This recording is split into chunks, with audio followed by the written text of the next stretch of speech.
Okay. So good morning. We will be having some other students from other schools joining us, so they might be popping on throughout the session when their class schedule permits. So today's session is going to provide you an opportunity to gain more insight and exposure in the field of construction to assist you in analyzing your own future career choices. So our guests today include Don Arena. He is an organizer for the plumber and pipe fitters. Rick Pireaux is assistant training director for the iron workers. And then Keith Koppenhaver is the business rep for the operating engineers. What? No. So I'd like to welcome you guys today for joining us.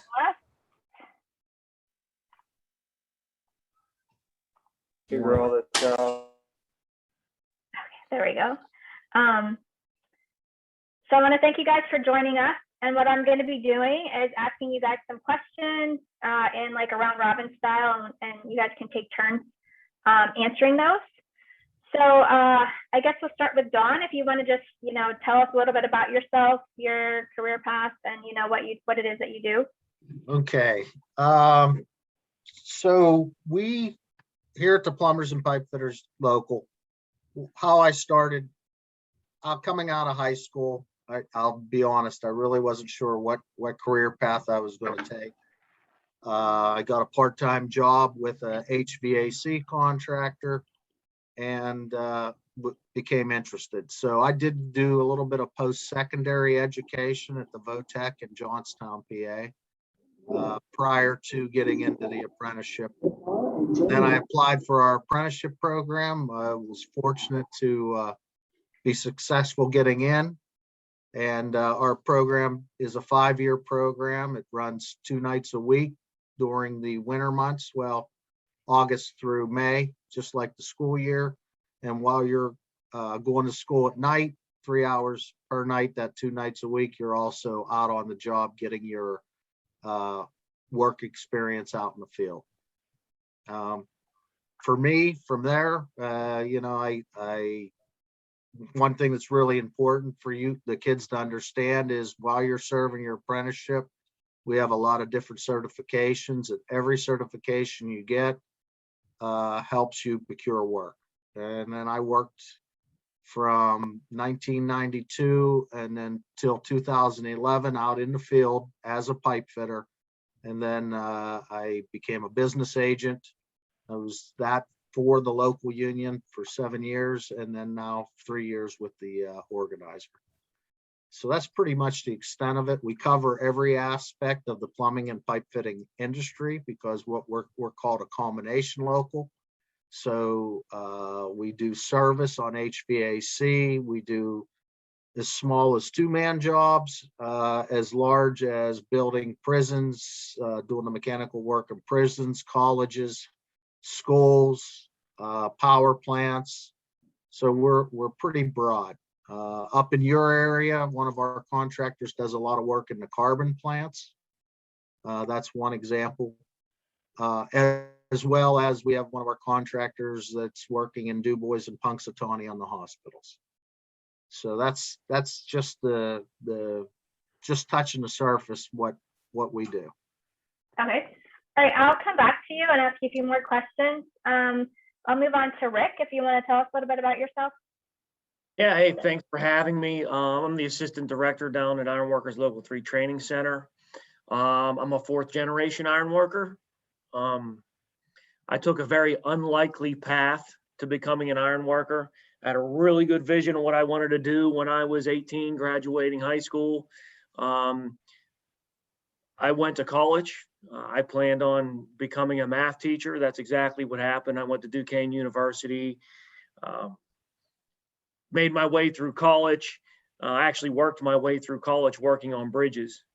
But then I got a math degree a teaching job right outside of the city. I taught for 5 years. Some budget cuts caused me to lose my job. So I kind of had to make a decision what to do then. So in that background, while I was always working in the construction industry, I kind of learned that maybe I wanted to try to go that route. I I had an opportunity to become a project manager for a heavy highway company. So I found myself in an office. And then after a little while of that, I decided that 10 hours a day in the office wasn't for me. So I gravitated towards the trades, and that's where I ended up. I entered our program about 9 years ago here at the apprenticeship, Local 3 apprenticeship. I've been here ever since. I worked in the field all over Western Pennsylvania. You could see a lot of the bridges and buildings that I worked on. There's one behind me right now, actually, the PNC building, a lot of pictures of that one. And then I found my way, due to my background, my education background, I found my way into getting a job at the apprenticeship, which kind of goes to show you, you never know where you're going to end up. And you never know what skills or what knowledge or whatever you've done in the past is going to help you into the future. When I got into ironworking, I fully intended in just having a belt on for the majority of my career until I got a phone call. Someone said, well, Rick has an education degree. Maybe we should bring him into the apprenticeship program. So winding path, but that's where I ended up. I'm glad to be here. All right. Yeah, that's a great story. Because you're right. Your path doesn't always go the way you want it to. So you have to do some twists and turns and see where you end up. So that's great. So Keith, do you want to tell us a little bit about yourself? Yes, good morning, everyone. Keith Koppenhaver with the operating engineers. We're the heavy equipment operators that you see on bridges, roads, and buildings. We run everything from forklifts to cranes, and everything in between. Out of high school, I went to Penn State for a year. I wanted to be outside, wanted to work with wildlife or in land conservation. So I was going to be a wildlife technologist and spent a year there. Realized I was going to be working out west probably most of my life, working for grant money, and it wasn't much of an income, and decided I was going to change routes. And I was pretty good mechanically, so I was working in several garages as a mechanic for a couple of years. And my brother and uncle were both iron workers, which is kind of different. And they said that I always enjoy running equipment, so I should look into the operator. So I did. I took the operating engineer's apprenticeship test, became an apprentice. It's a 4-year program, and we go to school 5 weeks a year, 3 weeks out in the field at our training site running our equipment, and 2 weeks in the classroom learning technique and getting certifications, which is a big must in today's society. And so then I worked in the field for 14 years, and I got an opportunity to become on staff as the business representative, and finding people work, our members' employment, and dealing with all the issues that go on with that. So again, yeah, your career path is it's always different for everybody, and it's hard to decide it, especially your age, what you're going to do. But I will say the crafts has been great for all three of us, I know. So it's a great something great to look forward to.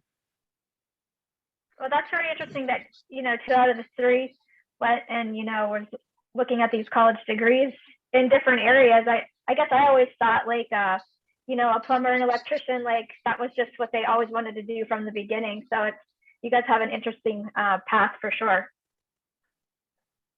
So let's talk a little bit. I know that you guys are kind of like also in the business side of the industry. So kind of take us back to like when you were working out in the field. The students are, going to be looking at entry level. Can you tell us, what does it look like for, a pipe fitter, an iron worker, an operating engineer, like out there? What would their days look like? How do they get the jobs? Is that something you're assigned? Do you have to go find it? How are you, and like, what percentage are you doing like residential work versus like industry work? So Don, I'll come back to you if you want to kind of give us an idea of like a day in the life of a pipe fitter. Okay, yes, and typically, most construction sites, and Keith and Rick could agree with this, most of them start at 7 a.m. Sometimes in the summertime, you'll have earlier starts on some projects, but we typically work 7 to 3:30. One thing for sure that I could tell you, you got to accept the fact that you could be driving as close as 10 minutes from your house, but as far as an hour and 20 minutes from your house, real easy. Typical, I'll tell you a little bit about summertime and a little bit about when they're in school. Summertime, it's not too bad because you're up, you're out early. You may be on the road by 5:30 in the morning.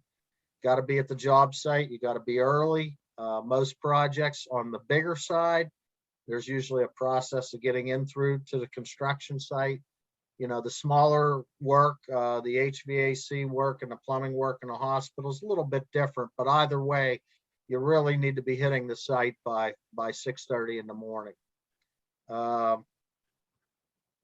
Obviously, you go through the gate, you go to the trailer, How much of it we missed it?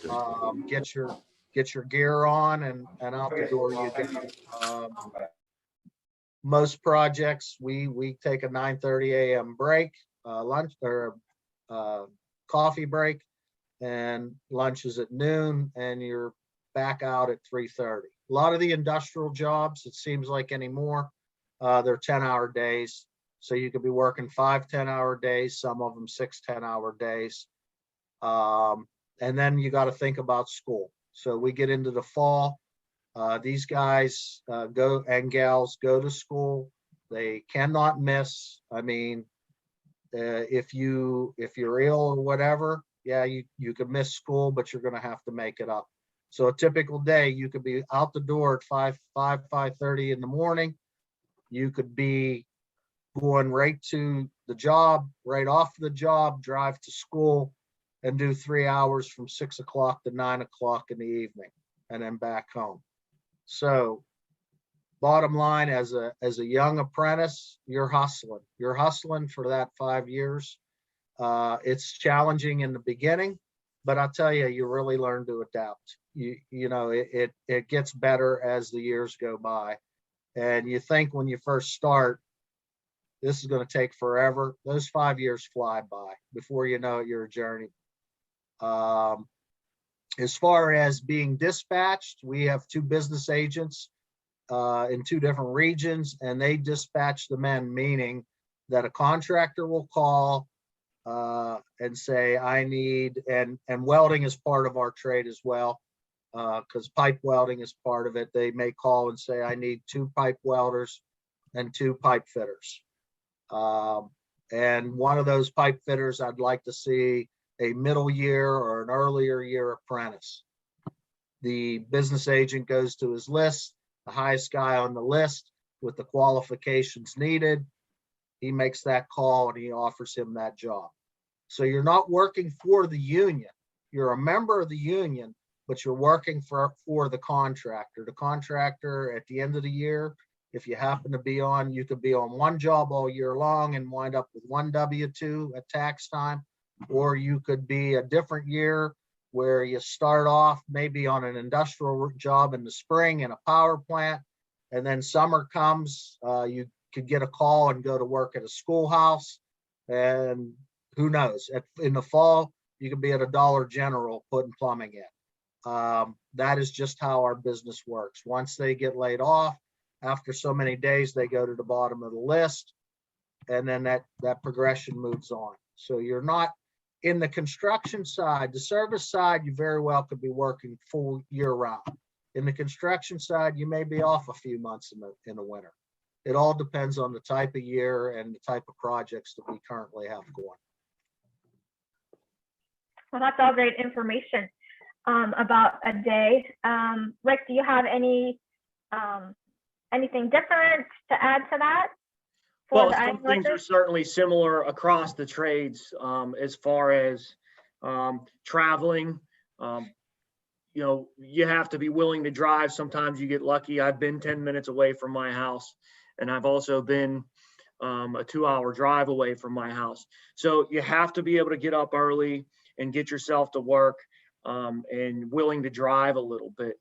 But as far as what the work looks like, similar to what Dawn described, as far as it can look very differently depending on what type of job you find yourself on. We work in the mills, we work in factories.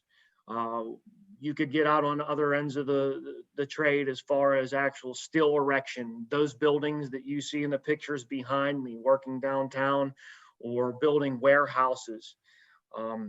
We actually put, a lot of people don't know, we install the glass facades of buildings.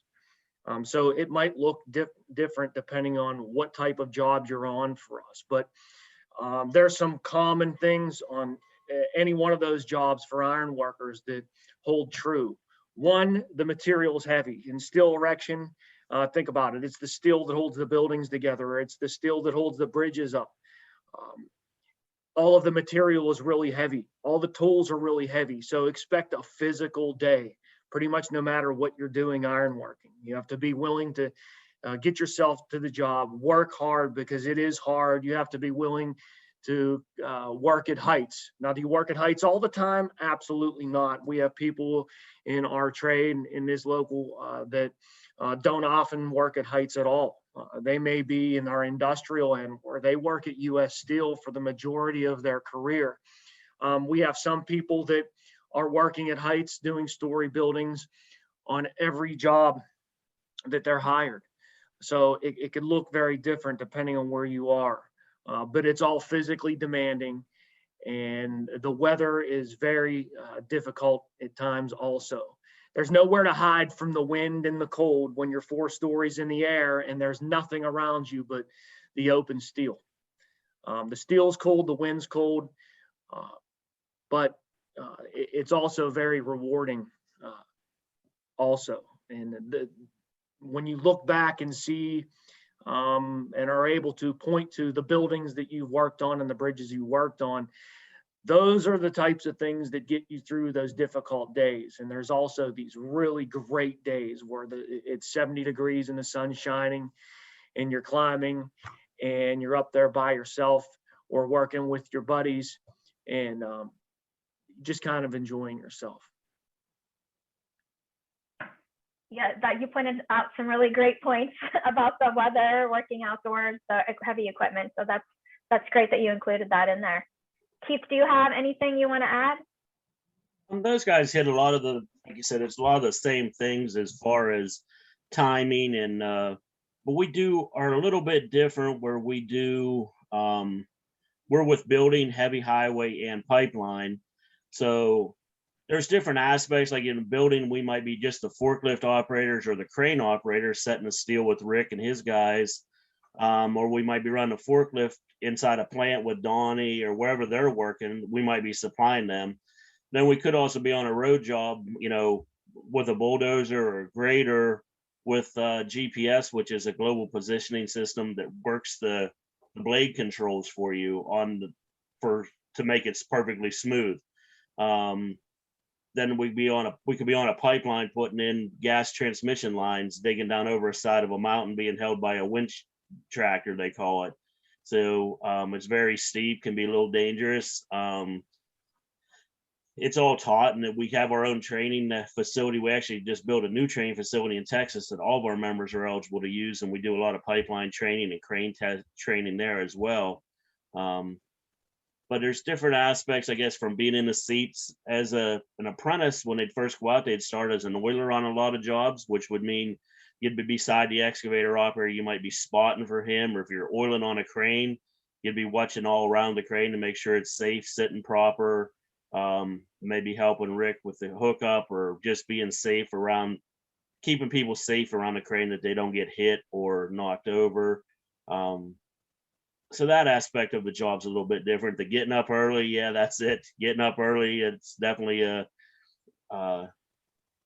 be there on time. That's 7 o'clock's the start time, but everyone, that's when they want you to start. So usually you have to have your oil checked, your antifreeze, do your walk around, have your machine running, especially if it's in the winter time. You want to get into a nice warm machine, maybe if it has a cab, but it all has to be warmed up first. So that's a big aspect of it too. And our work can be a little seasonal because dirt work does not work well when there's a lot of rain or snow. So it's not a 52 weeks a year job with us.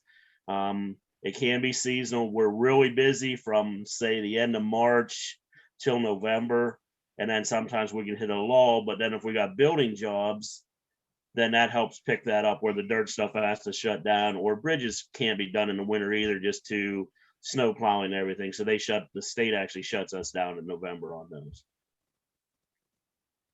So now you mentioned training, just so that students understand, this is like a 3 to 5 year commitment for as an apprentice. So Keith, where did you say your training facility was? Our training facility is in New Alexandria, Pennsylvania. It's down by Delmont. Our program is a 4-year program. They only go to school 5 weeks a year. 3 are through from now, right around March until November, we do field training where they're actually out. We own 150 acres or 200 acres, something like that down there. So we have a big dirt pile that they get to go out and run all of our equipment in, plus our crane license. We have our own tower crane. We do our own crane testing there.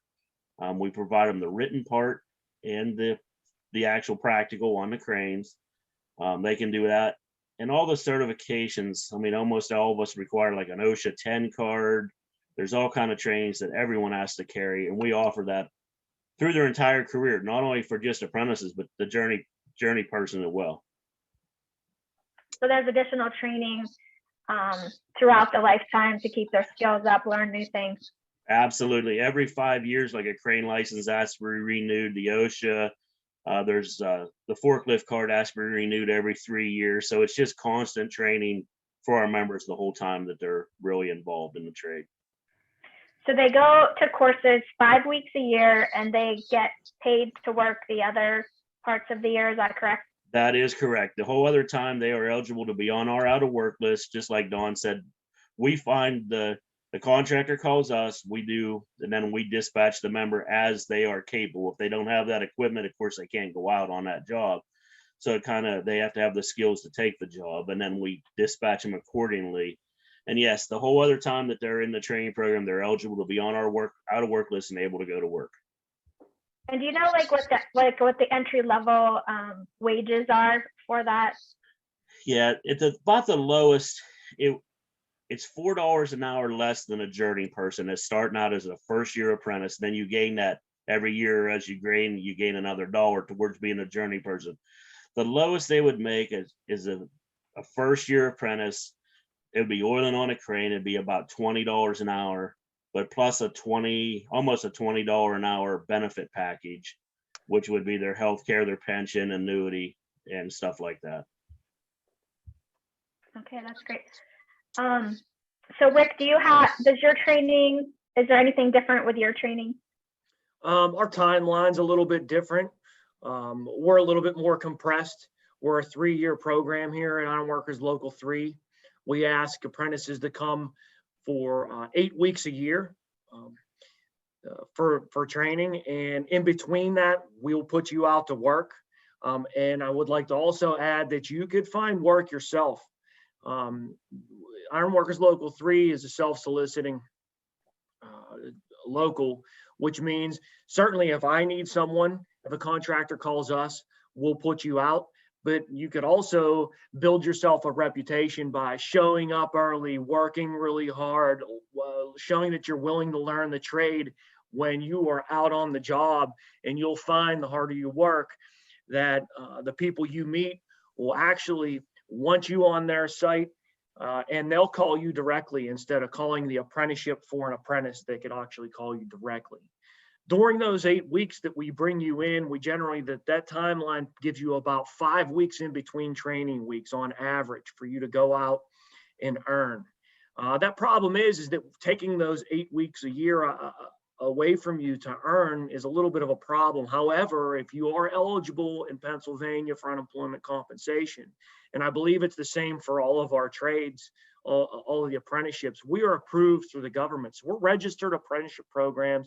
You're eligible to collect unemployment benefits while you come for training.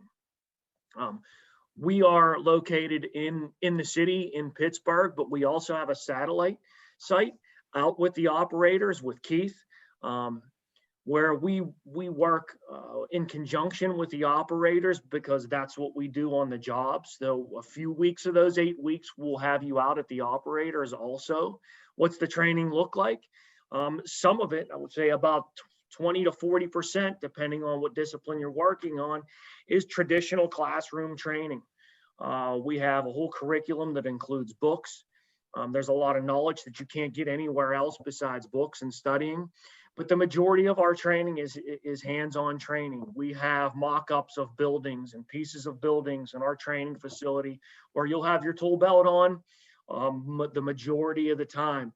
So you're not just sitting there looking in books. It's really the only way to learn, is to grab a hold of it and put it together. At the beginning, as we put you out on jobs, you're not going to be asked to do journeyman types of activities. We're not going to ask you to climb 5 stories in the air. There's many things that we need apprentices to do, especially first-year apprentices. Our contractors actually need them out on the jobs to sort bolts, help people with the drawings, help people find the different pieces of the building that need to go up next. And as you do that, you learn the trade, and as your skills increase, then the different things that we ask you to do out on the job will change as you work towards becoming a journeyman. Our apprentices start at $20.50 an hour rate, $20.50 an hour rate now. The unique thing about the iron workers is that your package, as far as benefits, is exactly the same as a journeyman. It's the same as the training directors. It's the same as the iron worker superintendent on the job. The very first hour you go to work as an apprentice iron worker, that's worth about $32 to $33 an hour at the moment. So basically, as a first day apprentice, you're well over $50 an hour, $50 to $55 an hour as an apprentice. Your pay will increase as you accrue hours trained out on the job. Okay, that's all great information. Dawn, do you have anything different in your group? Yeah. So as far as the rates, the pay rates, our apprentices start at about $15 an hour as a first-year apprentice. The increments in rough numbers are about $3 an hour for every year, meaning you're up into the 18s after as a second-year apprentice, and so on and so forth. The education is definitely longer, where they're in school 9 months a year, but we don't do day classes, so we do evening classes. So they're in 9 months a year, but they're only actually in class 6 hours a week. And that's where it gets into a little more driving and a little bit of longer days. Wintertime's tough. 2 reasons. One, a lot of times we are out on projects that are out in the weather. And just like anybody, you come out of the weather, you go into school, you get tired. It's a tiring day. And until you get back out and back on the road, and the roads could be bad. I mean, obviously, we don't put anybody at any risk. We do cancel classes, and we make them up on better days if the weather's not well in the Evansburg area. We use that a bit like our barometer, because Evansburg, it can get pretty, believe it or not, it gets pretty nasty up there in itself. One thing that I would say that, believe it or not, math is one of the big things that you have to be fairly strong in our trade. We do a lot of calculations on various aspects. One thing I did want to mention, we do have a rigging module down in Keith's school as well. So for our rigging class, you do, it's a 40-hour class for journeymen and apprentices, and then your practical portion of it we actually do at the operators facility as well. Okay. Well, before we I don't want to run out of time without letting the students ask some questions. So I think we'll head out to the classroom. Mrs. Gavazzi, for St. Mary's, do any of the students have any questions?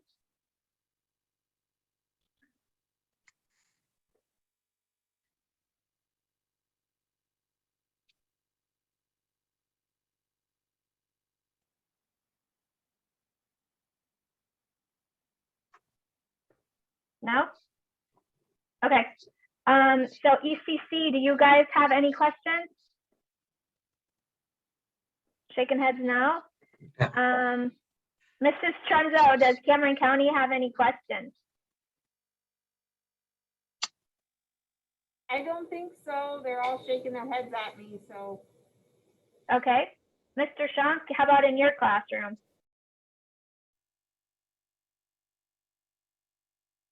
No, I don't think we have any questions yet. All right, well, we must be doing a good job, yeah, covering everything. Mr. Okaneski, how about Ridgeway? I know you guys are having problems. I don't know if you can hear me. Yeah, we can.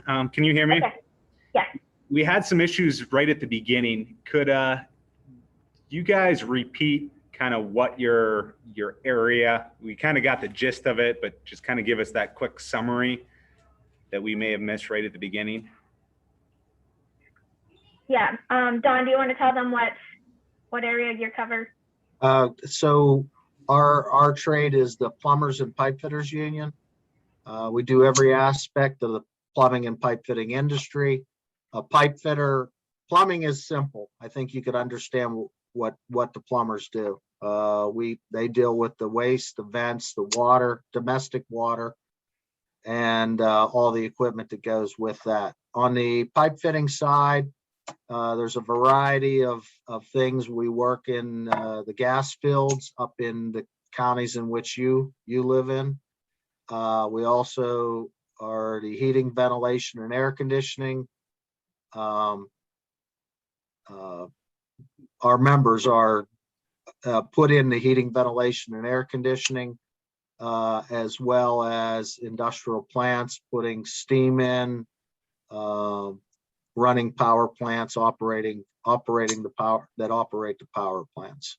So the HVAC side, a pipe fitter can be on an industrial site on one project, and he very well may be in a hospital putting medical gas in 3 months later. So we're pretty diverse, and being that we are a smaller local union, that's why the plumbers and pipe fitters are what called a combination.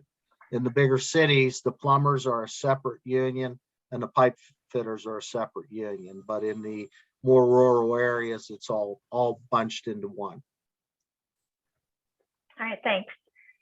And Rick, do you want to kind of explain an iron worker? I mean, we're talking like welding, what exactly is an iron worker? Right. So iron workers erect structural steel. We have many different disciplines, but predominantly what everyone thinks about is that we erect structural steel. So that skeleton of the building that you can no longer see, it's covered up, but it maintains the stability of the building. We erect that. It's made out of steel. It only goes together a few different ways. It either bolts together or welds together. So welding skills are essential. Every iron worker is a welder in some shape or form. In addition to that, we also erect bridges. So those large girders or those huge arches that you see over top holding the bridges up, we erect those. Other things that you don't see that we do is reinforcing steel. Concrete isn't really strong in certain aspects, but we add steel to the concrete before the concrete's poured to make it strong enough to hold up trucks going over bridges or hold the floors of the building. We also install the curtain walls, the exterior skins of buildings. That's the glass you see. And so why would iron workers do that? Well, there's only a few trades that have the ability of getting the material that high and getting ourselves that high and being able to work at those elevated positions. So we also do that.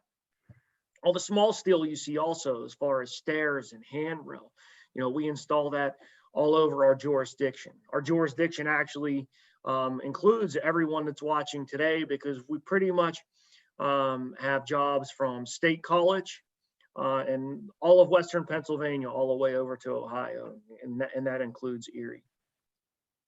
I encourage everyone, if they want more information, I posted in the chat apprentice.iwlocal3.com. There's videos of ironworking that you could watch there. There's more in-depth descriptions of the things that I just talked about that you could read and see some pictures. Also more information about the program as far as pay raises, things of that nature.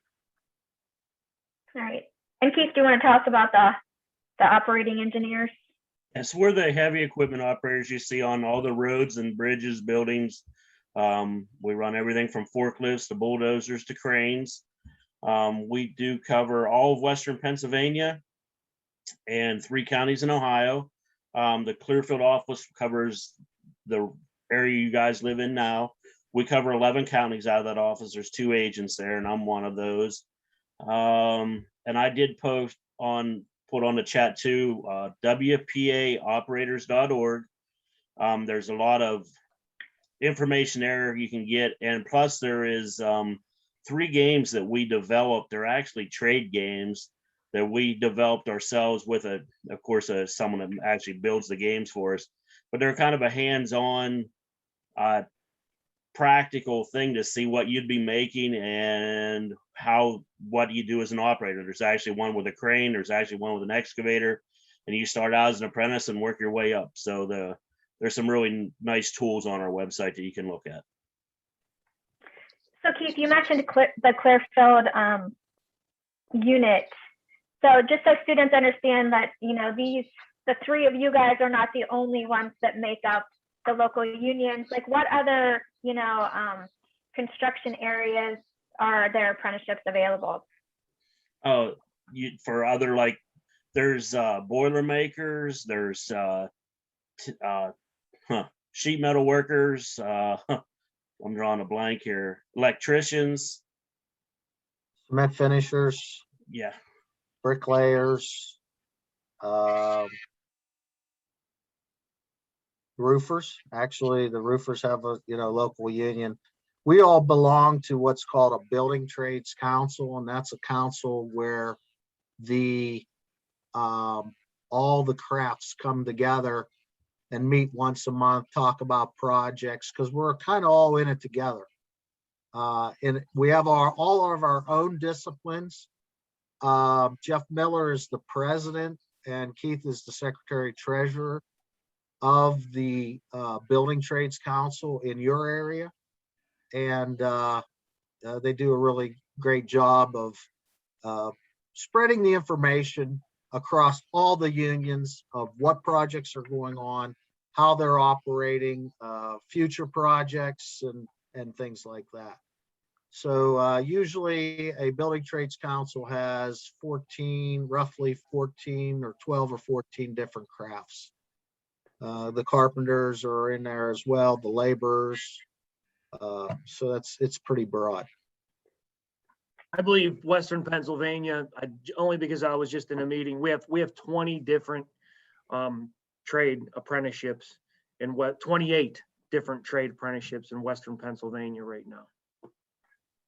So students, no matter what your interest area is, there's probably something out there for you guys.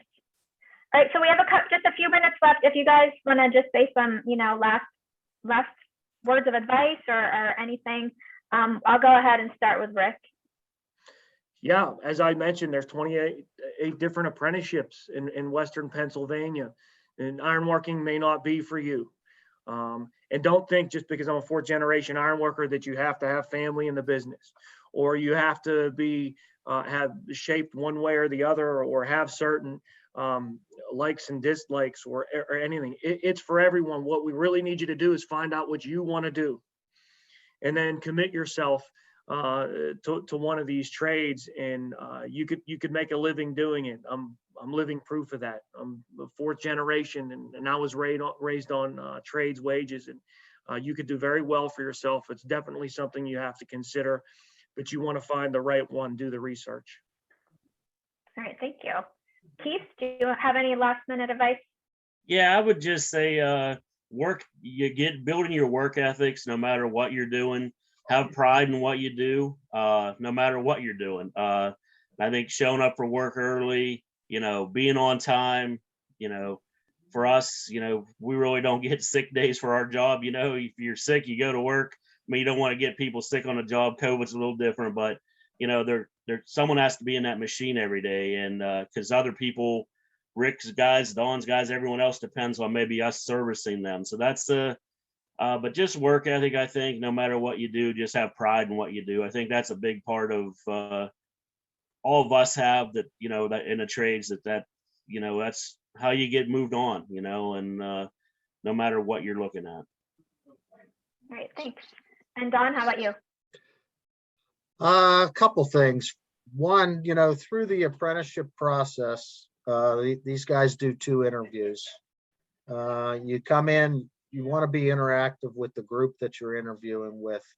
They want to get to know you. It's not a long process. We only probably interview 2 interviews, 20, 30 minutes.